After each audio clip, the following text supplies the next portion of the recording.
Menstrual cycle. Menstruation means cyclic uterine bleeding caused by shedding of progesterone endometrium. It occurs between the menarche and menopause. Menstruation also called menstrual bleeding, menses or a period. So guys, अब हम पढ़ेंगे कि menstrual cycle क्या होती है. Basically ये एक cyclic event है, ठीक है, जो हमारा शेडिंग ऑफ एंडोमेटीरियम जब हमारी हो जाती है तब होता है. ये हमारा स्टार्ट होता है मेनार्क से और खत्म होता है मेन्यूपोज पे, ठीक है. ये हमारा डायग्राम दिखाया गया है मेंस्ट्रुअल साइकिल का. इसमें हमारी पूरी फीमेल रिप्रोडक्टिव सिस्टम हमारा शो किया गया है, ओवरीज और कैसे हमारी एंडोमेटीरियम शेड हो जाती है तब हमारे पीरियड्स हो जाते हैं. सो अब हम नेक्स्ट पढ़ेंगे रेगुलेशन ऑफ एंडोक्राइन ग्लैंड. इस डायग्राम से हम समझेंगे रेगुलेशन बाय एंडोक्राइन ग्लैंड हमारा कैसे होता है. हाइपोथैलेमस हमारा होता है, ठीक है, जो कि हमारी मास्टर ग्लैंड है. वो हमारा रिलीज करता है GnRH गोनाडोट्रोफिन रिलीजिंग हार्मोन, जो हमारी एंटीरियर पिट्यूटरी को स्टिमुलेट करता है. एंटीरियर पिट्यूटरी हमें रिलीज करती है FSH और LH. Follicle FSH is follicle stimulating hormone और LH इज ल्यूटिलाइजिंग हार्मोन, ठीक है. जो हमारी फोलिकल स्टिमुलेटिंग हार्मोन होती है वो हमारी बनाती है ग्रेन्युलोसा सेल्स बनाती है, दैट जिससे हमारी फोलिकेट oogenesis बनती है और एस्ट्रोजन को हमारे सिक्रीट करती है, ठीक है. जबकि हमारा ल्यूटिलाइजिंग हार्मोन जो होता है वो हमारी थीका सेल बनाता है. जो थीका सेल्स होती है वो हमारी एंड्रोजन हार्मोन को रिलीज करती है, ठीक है. अब हमारा होता यह है कि जो हमारी एंड्रोजन होता है वो हमारी 17 बीटा एस्ट्रो रेडिकल से हमारा कन्वर्ट हो जाता है किसमें, एस्ट्रोजन में. एंड्रोजन हमारा कन्वर्ट हो जाता है एस्ट्रोजन में, ठीक है. जो हमारा जब हमारा LH ल्यूटिलाइजिंग हार्मोन हमारा पीक पर होता है, ठीक है, तो वो हमारा नेगेटिव फीडबैक भेजता है हाइपोथैलेमस को, जिससे हमारा क्या होता है, ओव्यूलेशन हो जाता है. अगर हमारा ओव्यूलेशन हो रहा है, ठीक है, तो अब क्या होएगा, फॉलिकल रप्चर होएंगे. फॉलिकल अगर रप्चर होएंगे तो क्या होएगा, रिलीज, ओवर रिलीज होएगा. अगर ओवर रिलीज हो रहा है तो उससे क्या बनेगा, कॉर्पस लूटियम बनेगा.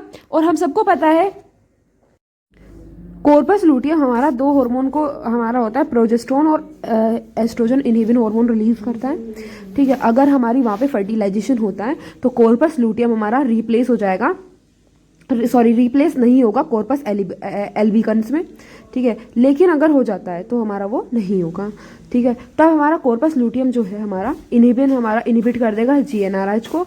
अगर GnRH हमारा इनहिबिट हो जाएगा यानी कि FSH और LH का प्रोडक्शन क्या हो जाएगा, हमारा कम हो जाएगा, जिससे एस्ट्रोजन और प्रोजेस्टेरोन कम बनेंगे, ठीक है. तो हमारा क्या होगा, कॉर्पस लूटियम बनने का नहीं है, तो हमारी दो रप्चर हो जाएगा, फिर हमारी मेंसेस स्टार्ट हो जाएगी, न्यू मेंस्ट्रुअल साइकिल स्टार्ट हो जाएगी. तो ये हमारा पूरा था regulation of endocrine membrane. Stage of menstruation are stage 1 follicular phase, stage 2 ovulation, stage 3 luteal phase, stage 4 is menstruation phase. अब हम इन्हें डिटेल वाइज पढ़ते हैं. मेनिस्ट्रुअल साइकिल, अब हम इसको पहले ही टेबुलर फॉर्म जो है इसको समझ लेते हैं. इसमें हमारी ओवरीज में जो हमारे चेंज होते हैं वो हमारे 4 फेजेस में होते हैं. पहला follicular phase, ovulation, luteal phase, ठीक है, देन मेनिस्ट्रेशन फेज. और हमारी जो एंडोमेटीरियम यानी कि जो यूट्राइन में चेंज होते हैं वो होते हैं हमारे मेनिस्ट्रुअल फेज, देन 1 to 5 डे, और 4 से लेके 14 डे तक होता है हमारा प्रोलाइफरेटेड फेज, और 14 से लेकर 28 तक होता है हमारा सिक्रीटरी फेज. तो इससे बस हमें इतना ही समझना है कि जो हमारे ओवेरियन चेंजेस के कितने फेज होते हैं और एंडोमेटीरियम चेंज के कितने फेज होते हैं. आई होप आपको इस टेबल से, इस चार्ट से समझ आ गया होगा. नाउ अब हम देख लेते हैं ओवेरियन चेंजेस और यूट्राइन चेंजेस के फेजेस हमारे कितने होते हैं. फर्स्ट स्टेज ऑफ मेनिस्ट्रेशन में हमारा फर्स्ट स्टेज होता है follicular phase, second stage is ovulation, third stage is luteal phase, fourth stage is menstruation. तो ये होते हैं हमारे ओवेरियन चेंजेस में. अब आते हैं हमारे यूट्राइन चेंजेस में. सॉरी, इसमें मैं एक फेज लिखना भूल गई हूँ. इसके भी हमारे 4 ही फेज होते हैं. तो मेनिस्ट्रुअल फेज पहला, दूसरा फेज प्रोलाइफरेटेड फेज, तीसरा जो होता है that is ovulation at the day of 14 and after then secretory phase, ठीक है. तो ये हमारे दोनों में डिफरेंस होते हैं कि ओवेरियन चेंजेस के फेज ये होते हैं और यूट्राइन चेंजेस के फेज हमारे ये होते हैं. इससे अब हमको कोई भी कंफ्यूजन नहीं होगा. इसमें जो यूट्राइन चेंजेस में आप एक और फेज ऐड कर लीजिएगा सिक्रीटरी फेज के ऊपर, ओव्यूलेटरी फेज, जो कि मेरे से मिस हो गया है. सो एडिट. नाउ ये जो हमारा टेबुलर दिखाया गया ये बहुत इंपॉर्टेंट है क्योंकि इसमें हमारे फेजेस बताए गए हैं, ठीक है, कि क्या क्या चेंजेस होते हैं यूट्राइन साइकिल में, ओवेरियन हार्मोन में, एंटीरियर पिट्यूटरी हार्मोन में, बॉडी टेम्परेचर में, ओवेरियन साइकिल में. तो इसमें हमारा फर्स्ट से लेके 5 डे पर क्या होता है, हमारा ब्लीडिंग हो जाती है, ठीक है। Corpus luteum of previous cycle is completely regressed, बिल्कुल खत्म हो जाता है, जिसकी वजह से एस्ट्रोजन और प्रोजेस्टेरोन क्या होते हैं हमारे लो होते हैं, ठीक है। देन LH, FSH और LH जो होते हैं हमारे फ्री इनहिबिटर हो जाते हैं, ठीक है। अब eight the day of 7 one dominant follicle is secreted, एक डोमिनेंट फॉलिकल सिक्रेट होता है। 7 to 12 डे पे क्या होता है हमारा LH का और FSH का लेवल हमारा बिल्कुल पीक पर होता है, ठीक है, जिसमें हमारा यूट्रस में वो हमारा क्या होता है प्रोलाइफरेशन फेज होता है। डे 13 पे हमारा अगर हमारा LH पीक पर है देन वो 1 डिग्री ऊसाइट बनाएगा। अगर 1 डिग्री ऊसाइट हमारा कंप्लीटली हमारा किस में हो जाएगा 2 डिग्री ऊसाइट में, जिससे हमारा ओव्यूलेशन हो जाता है। आफ्टर अगर हमारा ओव्यूलेशन हो गया है एट द डे ऑफ 14, जब हमारा LH और FSH क्या है हमारा पीक है, फिर रप्चर ऑफ मैच्योर फॉलिकल होएगा जिससे सेकेंडरी ऊसाइट रिलीज हो जाएगा। डे 15 to 25 में फॉर्मेशन ऑफ कॉर्पस लूटियम होएगा under the effect of LH, ठीक है। फिर जो हमारा प्रोजेस्टेरोन और एस्ट्रोजन होता है इनहिबिट रहते हैं। आफ्टर देन 20 to 60 पे हमारा कॉर्पस लूटियम फिर से हमारा रिग्रेस्ड हो जाता है, LH का लेवल कम हो जाता है।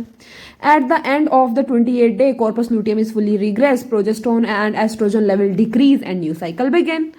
सो आई थिंक आपको समझ में आ गया होगा।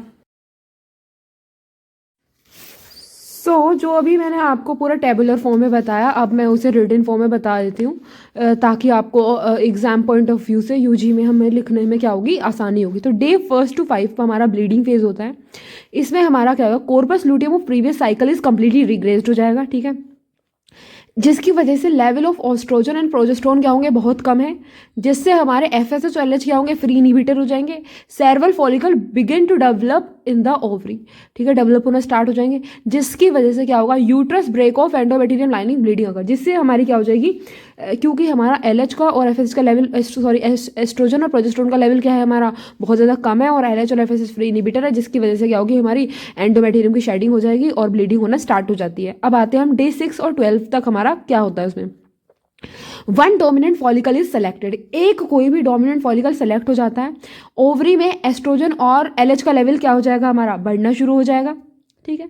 यूट्रस प्रोलाइफरेशन ऑफ यूट्रस एंडोमेट्रियम, जो कि हमारा क्या होता है प्रोलाइफरेटेड फेज होता है।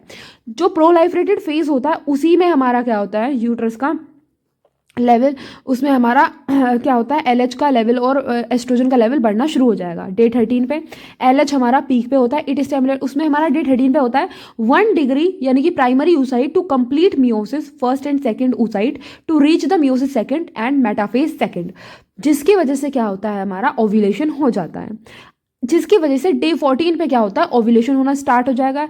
Rupture of mature follicles and second degree oocyte is release from the ovary, ठीक है, जिसकी वजह से डे 14 पे जो ओवरी में से जो हमारी oocyte है वो क्या हो जाएगी हमारी रिलीज हो जाएगी।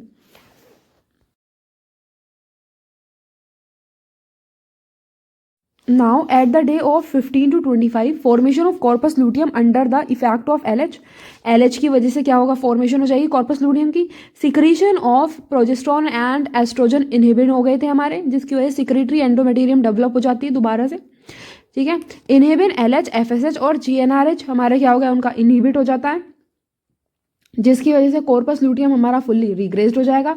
अगर कॉर्पस लूटियम फुल्ली रिग्रेस्ड हो गया फिर अगेन हमारी न्यू मेंस्ट्रुअल साइकिल स्टार्ट हो जाती है। आई होप आपको ये पूरी मेंस्ट्रुअल साइकिल समझ में आ गई होगी। मैंने डे वाइज भी पॉइंट वाइज भी अपने तरफ से पूरा ट्राई किया है। आई थिंक ये बहुत अच्छा से मैंने आपको बता दिया है, तो ये आपको समझ में आ गई होगी। Thank you. To get handwritten notes then please DM me.